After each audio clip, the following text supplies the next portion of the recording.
You've probably heard the expression, nothing is certain except for death and taxes. Less income tax. Tax plan. Tax returns. Raise taxes. Complicated tax system. You've got income taxes coming out of your paycheck. You've got sales tax, car tax, property tax, self-employment tax. You even pay capital gains tax if you sell stocks or some real estate for a profit. Granted, you can get credits for things like having kids or making payments into retirement accounts. But in most cases, except for the poorest among us, Uncle Sam's gonna take something. And who you vote for could determine how much. Let's start with the Democratic nominee, former Vice President Joe Biden. His tax policy's rooted in one line you've likely heard him say throughout the campaign. Nobody making under $400,000 would have their taxes raised, period. Bingo. Under Biden's plan, rates go up for people who make more than $400,000 a year, from 37% to 39.6%. If you make over $1 million a year, the capital gains tax rate, remember, that's what you pay when you sell stocks and investments, would increase from 23.8% to match the income tax rate.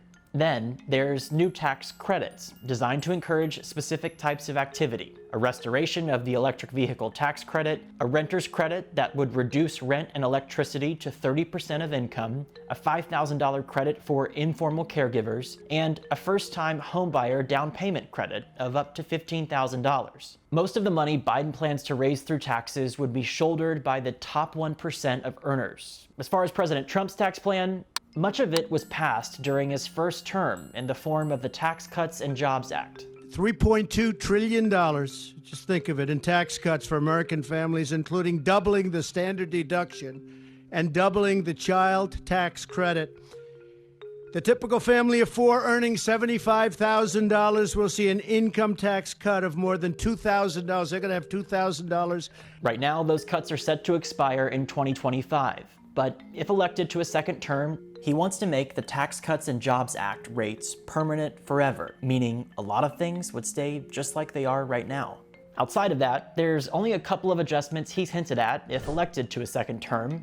He's proposed a middle-class tax cut, but we don't know specifics about how much or who it would apply to. He's also floated the idea of decreasing the capital gains tax rate from 20 to 15%.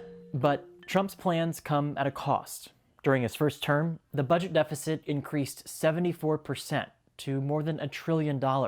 And there have been cuts to programs important to many people, like food stamps and Medicaid, which provides health insurance to low-income individuals.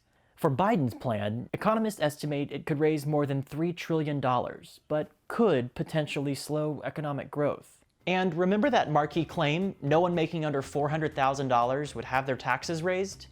Well, that's mostly true. The Penn Wharton business model, it's one of the universities that uses advanced formulas to analyze tax policy, says workers who make below $400,000 could in fact pay a little bit more, from $15 to $360. Of course, both men's tax plans would need to be approved by Congress, and we all know how that goes.